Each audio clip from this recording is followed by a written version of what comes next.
I can get us started. All right. Yes, we are live. So good morning, everyone. If it's morning, wherever you're joining from. Welcome to our live factorial webinar, Future Ready Organizations Embracing Digital Transformation. So it's fantastic to see all of you joining us today. We are in for a super, super hot topic right now, and what better timing? We are about to begin the new year. So it's when we want to start forming new habits and resolutions as leaders in the realm of technology and being conscious of our digital well-being. So, without further ado, I'm excited to introduce you a remarkable speaker and expert on the topic, Anna. She's Chief Learning and Wellbeing Officer. Hi, Anna. How are you? I'm wonderful, Pauline, and I cannot tell you how excited I am about the topic. I think it's so timely and it continues to bring a lot of opportunities and challenges as well for all of us. Absolutely. No, it's truly a pleasure having you here to speak on the topic. I'm super excited to hear about what you have for us today. And I hope that you guys also share your thoughts and questions with us in the Q&A as we go along. Important to note, the chat icon is disabled only for hosts and panelists, but the Q&A is open for you to leave any questions or comments throughout the webinar. And also you can upvote and downvote on each other's messages.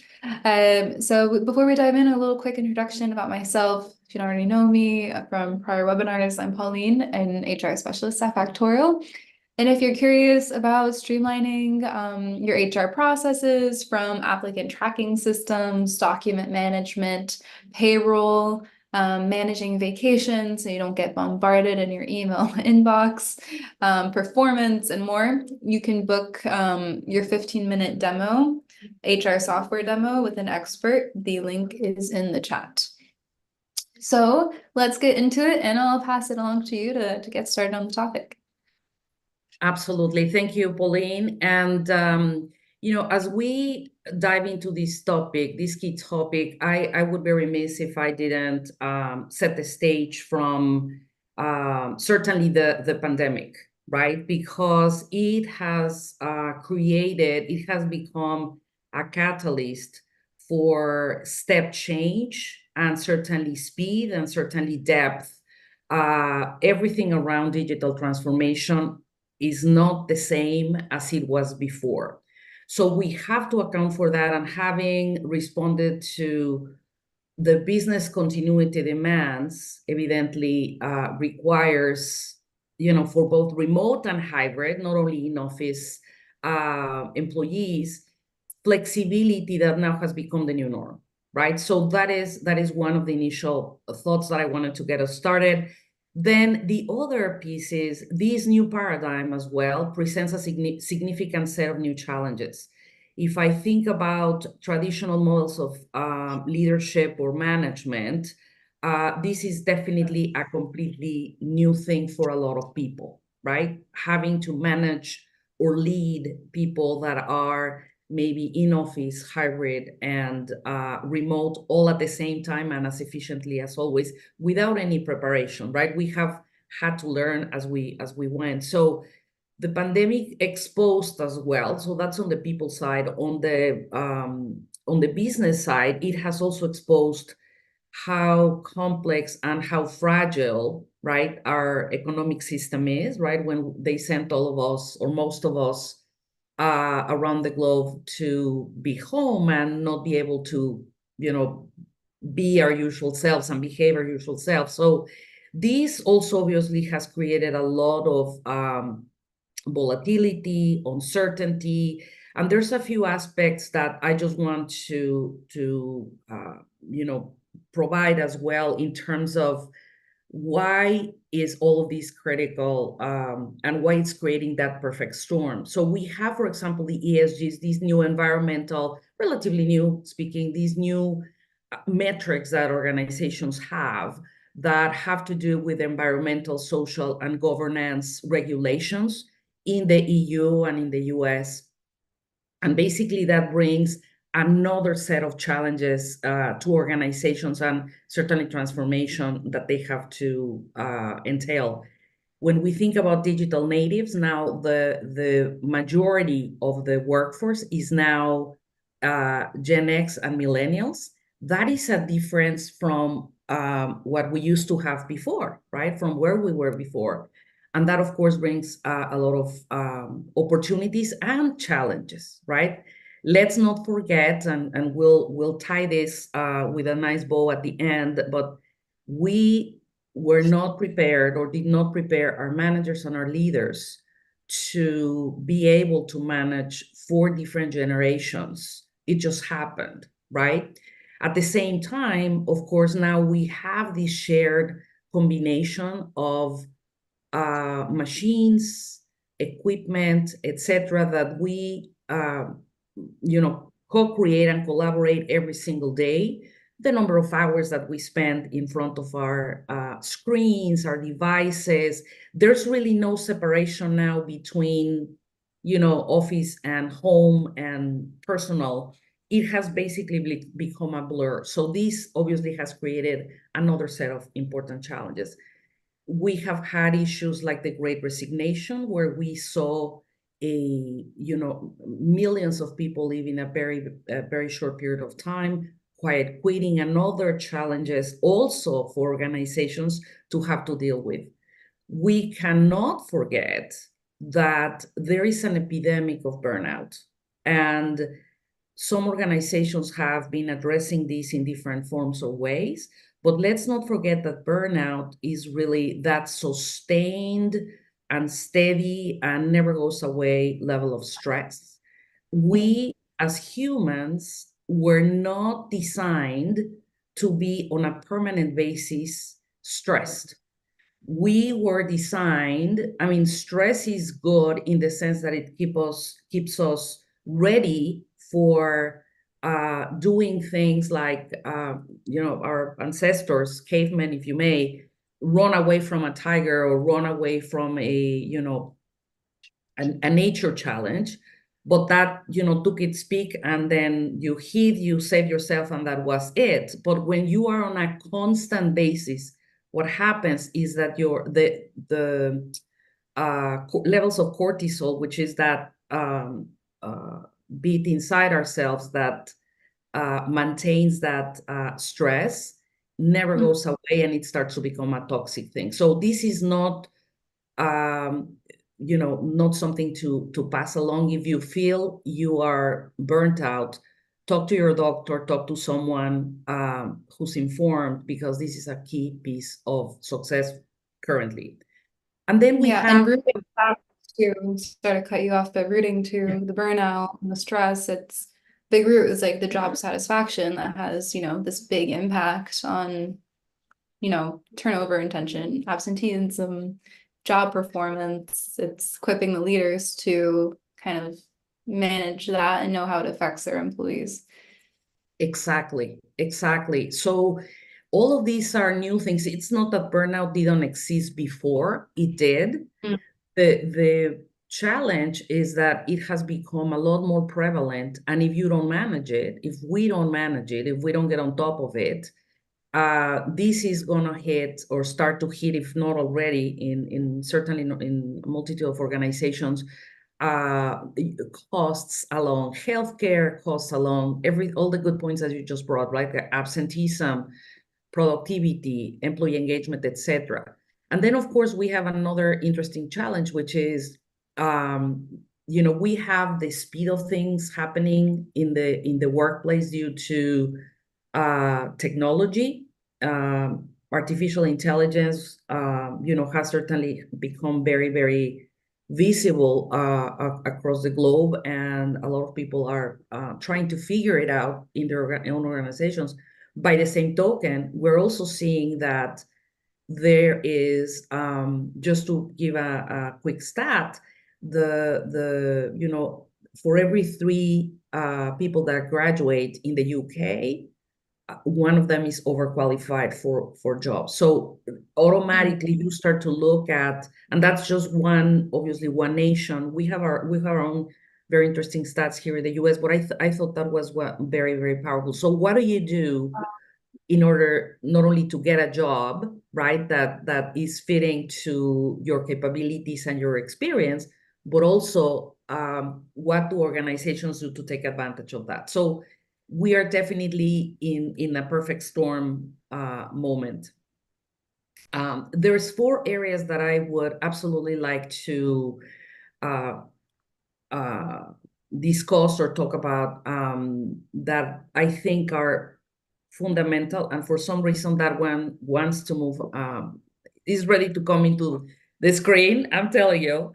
But digital transformation is not risk-free. One of the most important things to think about as we think about digital transformations is that not only, I apologize for that, I don't know what, it's the holiday spirit and the other one wants to come in.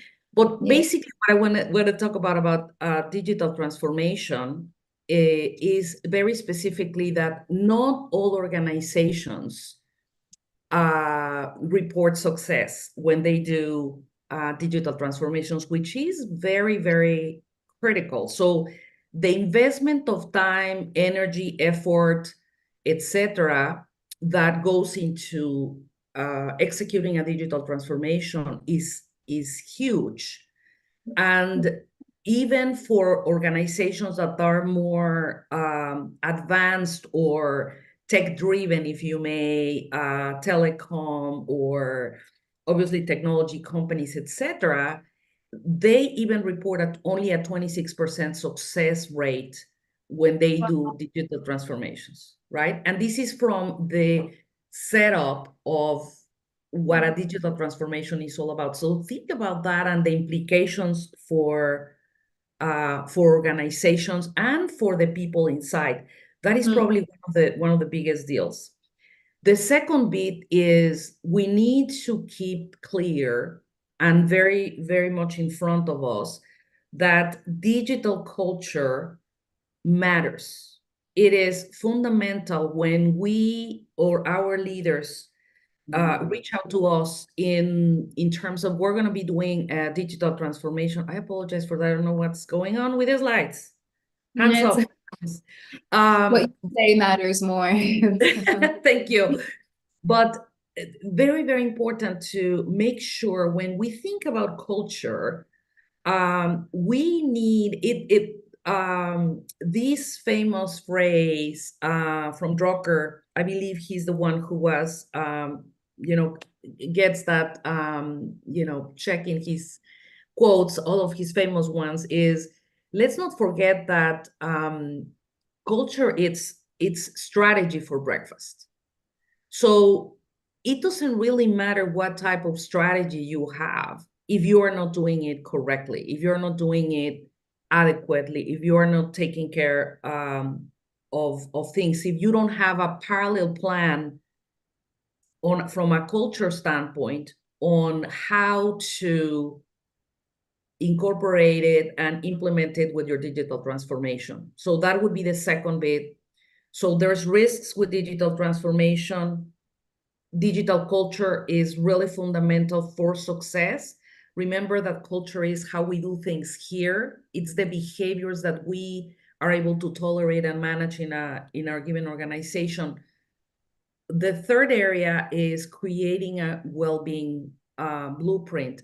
This basically talks to what are you going to be doing with these massive changes from a technology standpoint, and what are you going to be doing relative to the people that is part of the organization.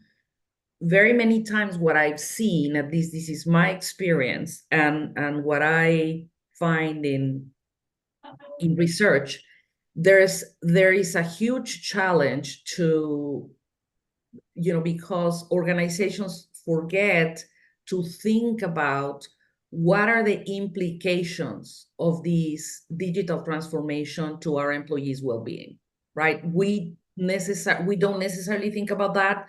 So this is another avenue that I think is very, very critical. It has to do with change for sure, change management, but it has to do with how do people feel, how do people behave, what are the considerations around digital, in the organization?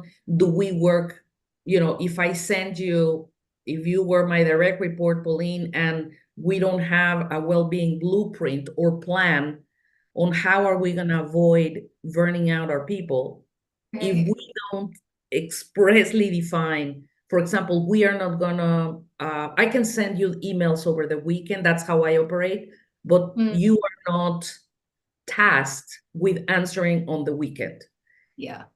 right? If you receive an email from your boss on the weekend, what are most of us gonna be doing? Answering or trying to respond, and therefore you never get to disconnect. And that's just only one very basic and brief example. And this is why I wanted to dig a little deeper in what a blueprint from our perspective looks like Mhm. from a well-being standpoint, so that we could talk about digital transformation and the risk bit, Mhm. and about digital culture. Glad to do that at another moment, but I thought, given that this is an area that I think can provide any organization with a big bang for their buck, I wanted to dig a little deeper into it. So there's Perfect. 4 areas, right? And you were going to mention something else, Pauline? No, I said perfect. Would love to learn more about this blueprint. Excellent. So there's 4 very specific areas. One, that we cannot stop talking about, which is the attention management. Some people refer to it and bucket into attention management, time management. It's part of it, but it's basically what are some of the ways in which the organization decides how using digital devices and being connected or disconnected is really all about. So what are those guidelines? What are those things at an organizational level? That would be, for example, not having back-to-back meetings, or if you have meetings, have them for 50 minutes and then the other 10 minutes, get up, hydrate, uh, change from what you were discussing, talk to someone else, etc. Just break the pattern, because one of the things that has been identified as well is that now sitting down or being sedentary is the new smoking, as you know.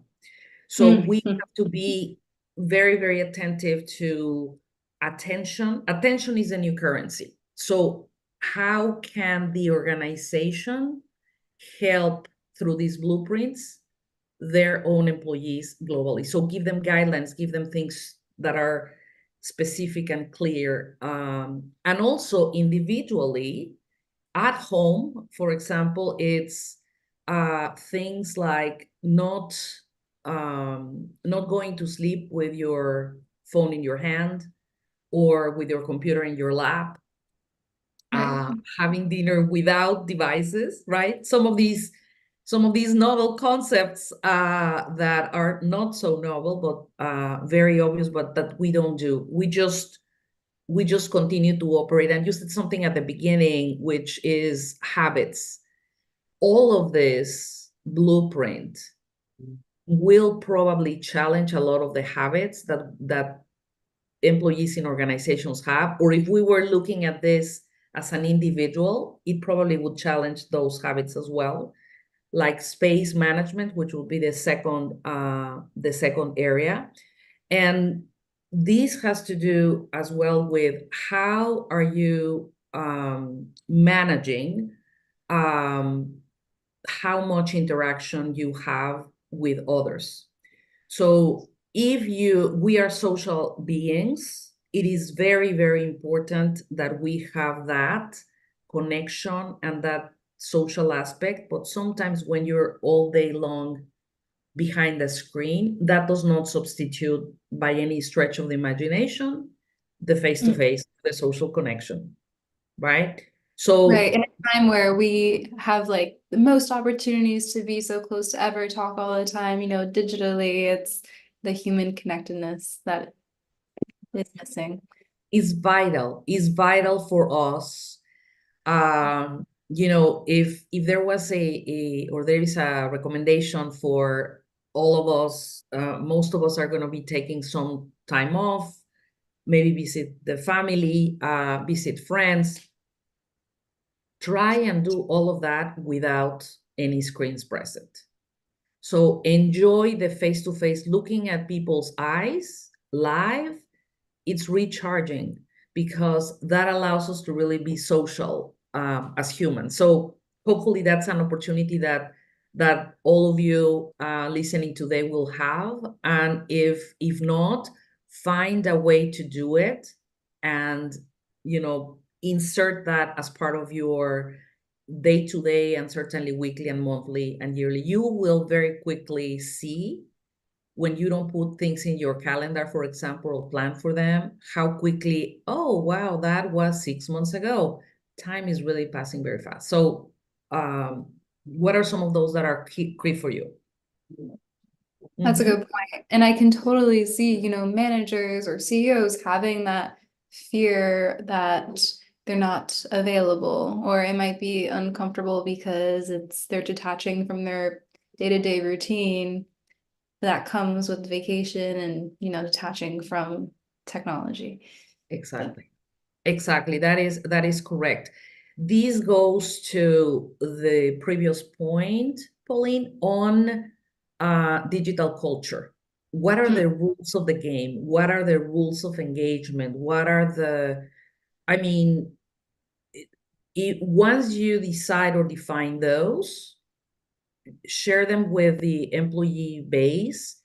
If you need to pivot or adjust, do it, right? But at least you have something that, the value that you're going to give employees is huge with that. So no email after 5 p.m. Whatever suits the culture. There are areas, and I understand there are areas, there are businesses, like hospitals, for example, they're 24/7. But 24/7 doesn't mean that I have to be 24/7 unless I am in that schedule, right? Don't call me if I'm not in the schedule, right? If not, you're going to burn me out. Then, of course, emotional management, right? This connects very much with um, something that you just said in terms of for example, a CEO, a very senior executive, wanting to make sure that he's there for people, that he's aligning with expectations. But if he or she outlines that, guys, I'm going to be off for the next week and a half or whatever, only if there's a catastrophe. That's why you have escalations. That's why you have people that when the CEO leaves, or any executive, there's always in the C-suite that is minding the store, if you may, et cetera, et cetera, et cetera. But it's very difficult to break habits when you've done it for, in some cases, decades. So I know it's a challenge, but let's try and do it. And also identify your own emotions. What are some of those triggers that you have that don't allow you to be as effective, efficient, creative, innovative, be fully in, and hopefully with the very well organized and upskilled managers, everything will be aligned. It's a lot of work, but it really works. And then lastly, of course, the social management, which has to do with all the screen time that we invest in, and some little things that we can do on a daily basis. I mentioned the 10 minutes after the 50-minute, but one of the executive that I'm coaching told me, but that's not how we do things here. I mean, we are full hours. So what if you're the first one to do that? What would happen? I mean, is something catastrophic going to happen? No. Okay, so why don't you are the first one? And believe me, everybody else will start to catch up and will love that. In those 10 minutes, you go for a walk, hydrate, talk to someone else.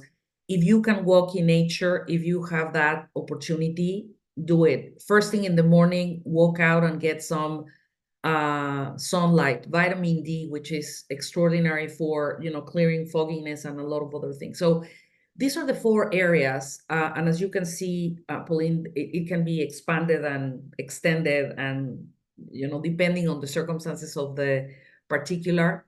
I mean, this blueprint seems to be able to be tailored to every company, no matter the size, which is great.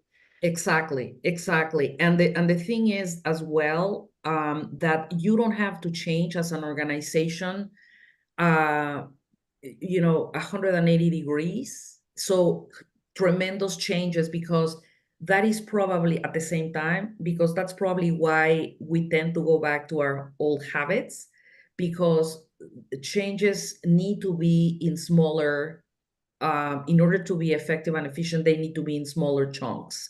So there's a whole habit formation that I'm sure you are familiar with, but changes need to be in smaller portions in order to stay, in order to remain. So let's check the last one. We kind of touched on it, on the the criticality of how well prepared and how well versed are our leaders and our managers. Anybody that manages people, absolutely everybody would have to be in a different level, in a different game. There are some things. So if you're asking them to now become digitally well-being leaders, for example, we need to train them. We need to teach them. We need to coach them. The vocabulary is probably going to change, but you need to give them the tools, the resources, the skills, and the time to ramp up. So that is one piece. The other piece is, of course, the accountability, right? That goes with that. And have an opportunity to build a community. It's probably those 3 ingredients. If I were to pepper quick ones here, I would probably allude to those 3. Just as a quick recap, these are the 4 areas that I would strongly recommend paying attention to, reflect upon, and put a plan together when digital transformations are being executed in an organization. So make sure that you have a plan for digital culture, what the changes that the digital transformation are going to bring, how are they going to change or modify our current culture, and what can we do. Digital transformation is not, it's not simple, it's not easy, but remember, one of the big areas of opportunity that is often overseen is the change management piece, the people side. So there needs to be a parallel program or a parallel plan in order to ensure success or higher success rates. Of course, having and sharing a well-being blueprint. In that way, you're looking not only at the technology, the culture, but you're also looking at the individual, the team, the leader, etc. And lastly, of course, let's not forget, how are we gonna optimize through our awesome managers and leaders, right? They are probably the secret weapon that every organization has. How do you want to take advantage of them? You have to prepare them, upskill them. So that's probably what I have for all of us. And of course, we can continue talking about this probably a lot more, but I want to make sure, and if there's any questions or any comments, or if anybody wants to reach out and connect over LinkedIn or drop me a note, happy to answer any questions that you guys may have. Great, Anna, this is wonderful. Yeah, so everyone, like, we're opening it up to the Q&A now. Drop your messages. Let me see here.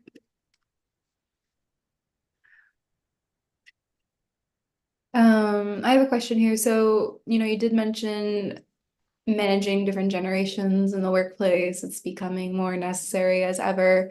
What are the challenges that you do see when it comes to digital transformation and adopting, technology in the workplace for these generations? Like, are some having an easier time than others? Is there any, maybe my generation is teaching like the millennials sort of thing on a couple of Yeah. things. What are you seeing with that? I think that's a beautiful question because it's really an opportunity, because one of the things, for example, that I've been seeing a lot, is reverse mentoring. So rather than have only older executives or more expert, more decades of experience type of mentor to somebody who has less years of practice in their career, have someone like a Gen Z and a Gen Y Hmm. be part of that mentoring process. It is a really good exercise to do, and have that perspective as well. They have to prepare and they have to, it's a stretch for them as well. The other Right. big area is if you build, for example, a focus group with the different with different generations on, and you're going to be doing the digital transformation. Listen to what they have to say, especially those folks that can be objective at whatever level of experience or generation. I think that can help a ton and make them part of the process. That is probably one of the things that is extremely helpful. We like to be taken into consideration, and the fact that we're older or younger um, is not as important as being taken into consideration. Feeling that you can bring something forward is extremely powerful. And you seeing that that is happening, well, maybe next time when they do the next round, I'll raise my hand for that, or etc. But you have to have the perspective and not just assume uh, necessary or uniquely that what research tells you is the unique thing. Every organization has its own things. Yeah, like they're older, they don't know how to use ChatGPT, sort of. Yeah, bias. Mhm. Exactly, exactly. And you honestly don't know. I mean, you'd be surprised of how some baby boomers have been super curious. I'm not saying everyone, but I've also seen you know, Gen Zs that do not know Office, for example, and things of that nature because their focus is on social media. Uh, and I learned yesterday through an article I read that it's a little bit off topic, but it addresses this, rather than productivity tools, etc. It's more the social media bit that there are some countries, specifically talking about Latin America, where you can go and study. I am not aware of any in the States. I haven't researched it, but in Latin America, you can study a degree, like a college degree, to become an influencer. So it depends on what you're teaching and what you're observing, and social media is phenomenal, is fantastic, but it also has a lot of issues. But that's a conversation for another day. But hopefully that great question, by the way. Loved it. Amazing. Well, thank you. We have a question here. How do we hold accountability using AI? How might it affect, my team dynamic and productivity to its advantage or disadvantage? Yeah, that's also super important.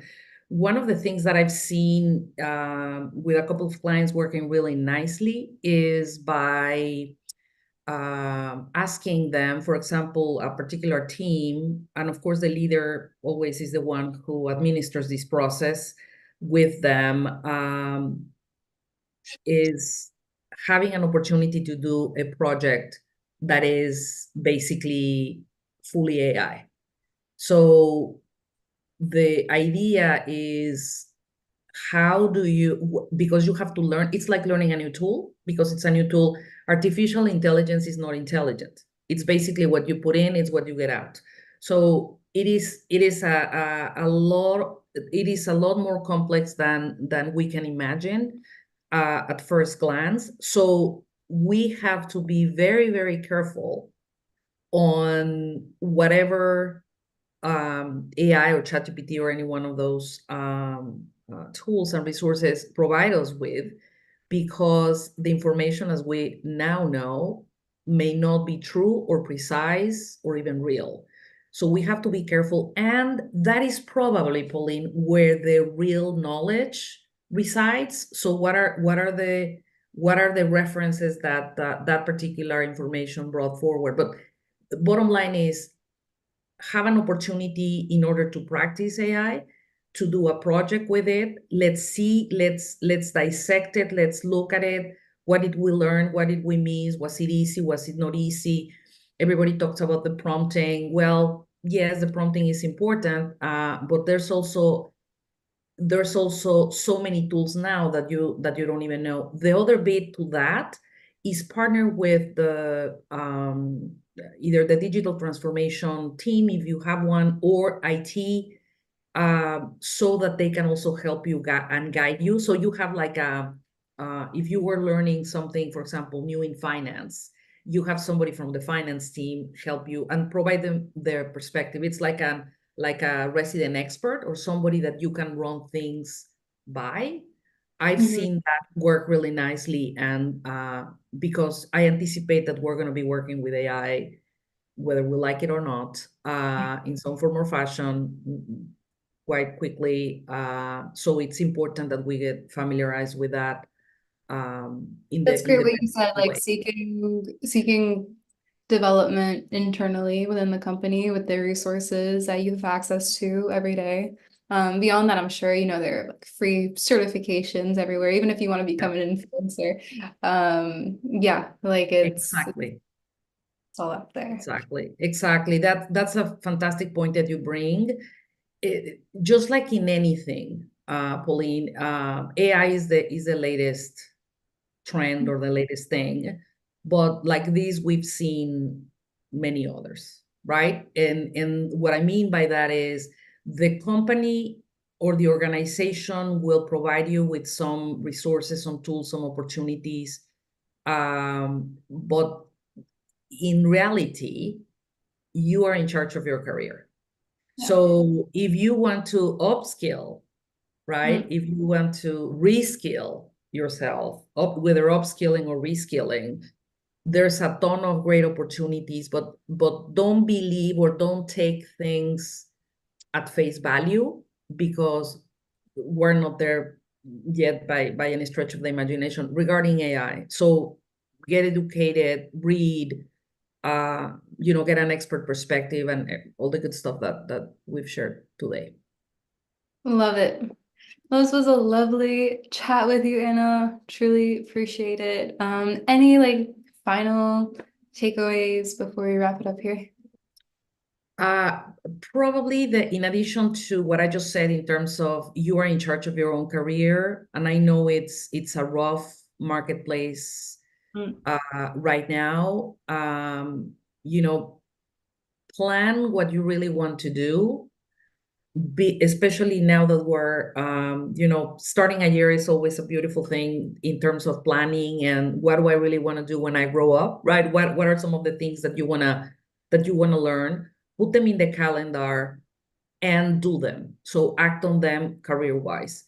The second bit would be, do an assessment of your own well-being in the 4 areas that we discussed from that blueprint, and evaluate what modifications can you do, what updates can you do that are going to impact in a very positive way your well-being, your Mhm. health, your mental health, etc. So I would invite everybody to do that against the blueprint.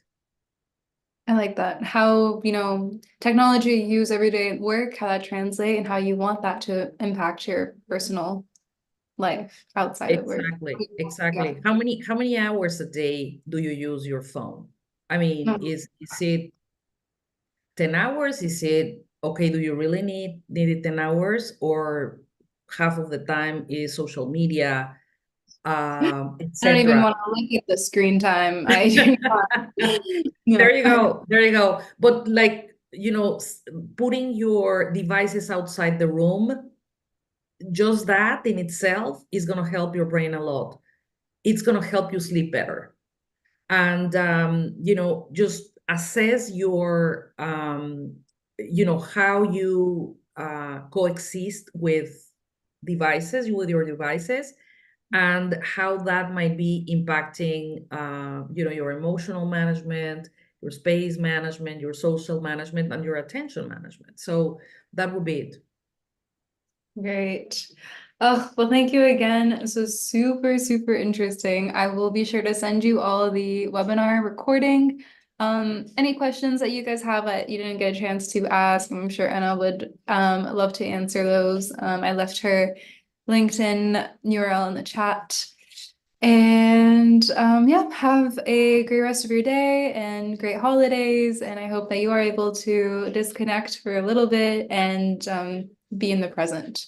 So thank you so much, Anna. Thank you. Thank you, Pauline. Thank you all. Bye-bye.